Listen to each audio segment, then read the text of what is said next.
Muy buenos días, el tema de hoy es los que se oponen. Vamos al libro de Juan, capítulo 7, 1 al 7.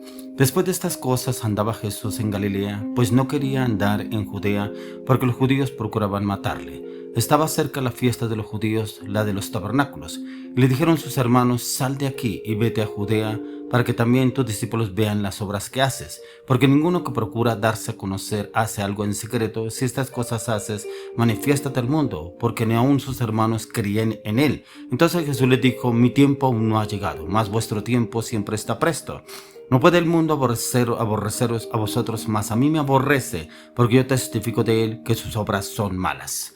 Los que se oponen. Yo no sé si usted de pronto es de las personas que cada día procura buscar de la presencia del Señor, ser una persona de testimonio, ser una persona de cambio, una persona que busca ser de ejemplo, de testimonio del Señor en Cristo Jesús.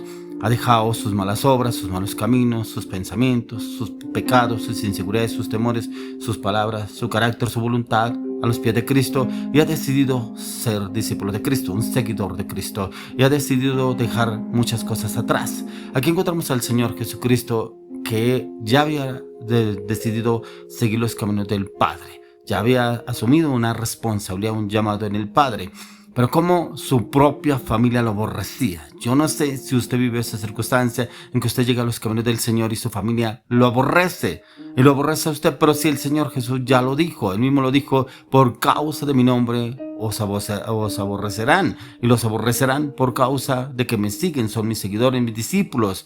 Y encontramos como los mismos hermanos del Señor Jesucristo lo aborrecían a Él. Muéstrate a ellos, ve a donde ellos. Si tú de verdad eres el Cristo, ve a donde ellos. Muchas cosas le decían ellos, lo aborrecían. Y era porque se oponían precisamente al Señor Jesucristo. ¿Cuántas veces a usted y a mí se nos oponen personas cercanas, la familia? La familia es la primera que se levanta. Aquí démonos de cuenta que los propios hermanos del Señor Jesucristo se le oponían a Él. Y se le oponían, ¿por qué? Porque veían cosas que Él hacía y ellos no estaban de acuerdo. Es normal que eso suceda a usted y en mí, en nuestra casa, que se levanten en la casa. No es normal que usted y yo nos aflijamos, nos sintamos como que rechazados, abandonados. Sí, el mismo Señor Jesús lo dijo. Porque dice acá la palabra y le dijeron sus hermanos: sal de aquí y vete a Judea, para que también tus discípulos vean las obras que haces.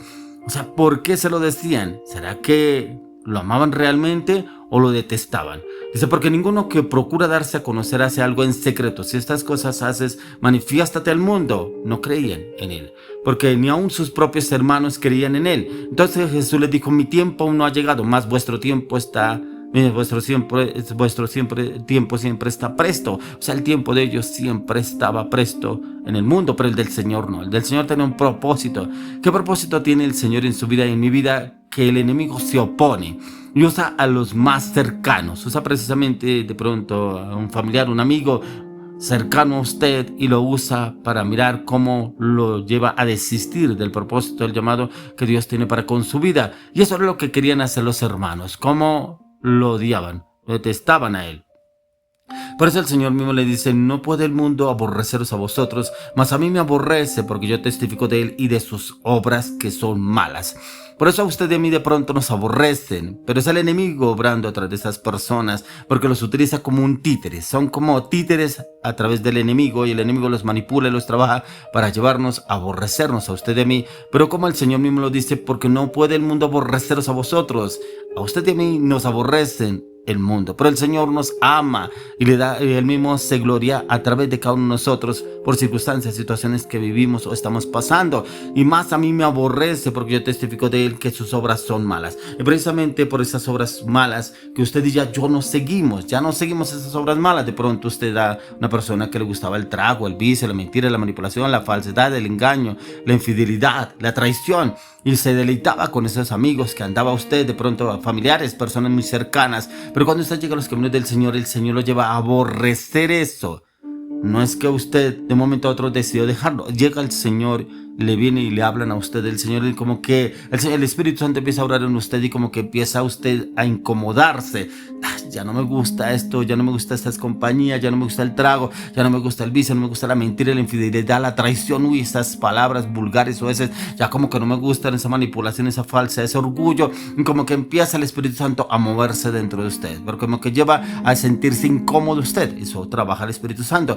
Pero cuando usted empieza a cambiar, empieza a llevar a ser direccionado por el Espíritu Santo, la oración y la lectura de la palabra, empieza el enemigo a levantarse su entorno, los que se oponen, y empiezan los que se oponen, y precisamente los que andaban con usted, los que eran, como dicen algunos, el parce, la llave, el amigo, el bacán, el hermano, chévere, que nos andábamos bien con ellos, y un momento a otro, pues ¿qué le pasó? Oiga, pero lo cambiaron, le lavaron el cerebro, se dejó lavar, pero es que usted es débil en eso, porque usted se deja manipular. ¿Cuántas cosas utiliza el enemigo para empezar a trabajar con esos que están cerca, los que se oponen? Por eso encontramos al Señor Jesús, que sus mismos hermanos se oponían, por eso se oponían a lo que Él estaba haciendo, lo que Dios ya empezó a obrar a través de nuestro Señor Jesucristo. Y por eso el Señor quiere llevarnos a usted y a mí a poder entender cosas que están pasando en nuestro entorno, pero como el Señor quiere levantarnos de una manera sobrenatural, pero es a llevarnos en el plan perfecto que ya ha asignado para nuestras vidas. Y precisamente el enemigo no se queda quieto, porque Él sabe que Dios nos quiere usar y nos quiere usar de una manera sobrenatural, pero quiere también mirar cómo llevarnos a una debilidad, a una zozobra, incertidumbre, de pronto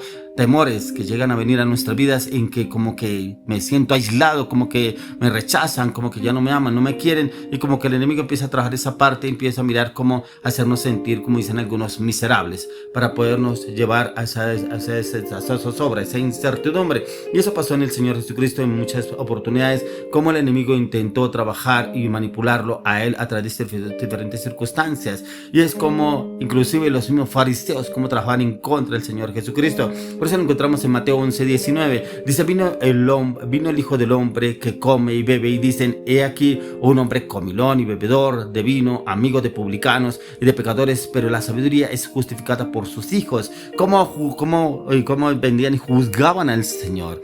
Le decían, ¿cómo está que comiendo con publicanos cuando entró en la casa de Saqueo? Pero no saben quién es ese, un publicano, y qué hace allá contaminándose, qué hace allá llenándose de cosas de inmoralidad. ¿Cómo juzgaban al Señor Jesucristo? Porque en todo momento buscaban a ver cómo desestabilizarlo al Señor en diferentes circunstancias, y se oponían inclusive a lo que el Señor hacía, y cómo estaban tan atentos, qué era lo que hacía, para dónde hacía, con quién hablaba, dónde hablaba. Inclusive cuando el Señor Jesús habló con la mujer samaritana, dice la palabra que entre judíos y samaritanos no se hablaban. Había división en ese pueblo entre judíos y samaritanos, pero como el Señor dice en la palabra que le era necesario pasar por Samaria, y pasar por Samaria era que tenía que ir al pozo de Jacob, y en el pozo de Jacob se encuentra con esa mujer samaritana y le empieza a hablar del reino, le empieza a hablar del agua de vida, que él era el agua de vida, y como muchos se criticaron, inclusive los mismos discípulos del Señor decían, vea, está hablando con una mujer. No sé qué habrán pensado los discípulos de Jesús, de pronto que se estaba enamorando de ella, o ella se estaba enamorando de Jesús, muchas cosas que pueden suceder. Pero los que se oponen, ¿cómo se opone el enemigo en su vida? Y usted de pronto y yo debemos tener el discernimiento para saber actuar con la sabiduría del Señor y en el conocimiento de su palabra, para saber cómo afrontar diferentes circunstancias, situaciones que muchas veces el enemigo utiliza a otros, para saber usted y yo cómo vamos a actuar. Pero también el Señor está atento, no quiere decir que el Señor nos deja la deriva. El Señor está atento para mirar cómo actuamos usted y yo, pero también para darnos su respaldo, y ese respaldo que el Señor quiere darnos a usted y a mí en su palabra, en su conocimiento, en su verdad. Por eso, como lo dice también en el libro de Marcos capítulo 2 del 25 al 28, dice, pero él les dijo, desde el 23, perdón. Acontece que al pasar él por los sembrados un día de reposo, sus discípulos andando comenzaron a arrancar espigas. Entonces los fariseos les dijeron, mira, ¿por qué hacen en el día de reposo lo que no es lícito? Pero él les dijo, ¿nunca leísteis lo que hizo David cuando tuvo necesidad y sintió hambre, él y los que con él estaban? ¿Cómo entró en la casa de Dios siendo Abiatar como sumo sacerdote y comió los panes de la proposición, de los cuales no es lícito comer sino a los sacerdotes, y aún dio a los que con él estaban? También les dijo, el día de reposo fue hecho por causa del hombre, no el hombre por causa del día de reposo. Por tanto, el Hijo del Hombre es Señor aún del día de reposo. Le estaba hablando que él era el dueño del día de reposo, pero ellos no entendían, ellos buscaban cómo ponerse, por eso encontraban tantos obstáculos. Venga, ¿qué hacen sus discípulos en el día del reposo recogiendo espigas para comer? Se supone que ese día era solemnico, ese día en el cual prácticamente lo trabajaban, en que tenían que estar en reposo y tenían que estar allá en el tabernáculo, leyendo la palabra, orando en esa parte. Pero como el Señor viene y les habla, que como ellos, quienes se querían para juzgarlo, ¿cuántas personas vienen a usted y a mí a juzgarnos, a decirnos, pero mire, ¿y usted qué hace? ¿Por qué está haciendo estas cosas? ¿Por qué está hablando con esta persona? ¿Por qué no está haciendo tal otra cosa? Porque se creen con autoridad y derecho de decirlo. Eso estaban haciendo con el Señor Jesucristo y se creían autoritarios con Él, porque ellos conocían la ley, pero no la obedecían ellos. Y ya viene el Señor a confrontarlos en que debían primeramente ellos ser testimonio. Por eso yo le oro y le clamo, le pido al Señor que los que se oponen, le pedimos al Espíritu Santo que nos dé su entendimiento, su discernimiento, su oración, pero también su carácter, su firmeza, su convicción a la luz de las Escrituras para saber cómo obrar y actuar y hablar y ejecutar en Cristo Jesús.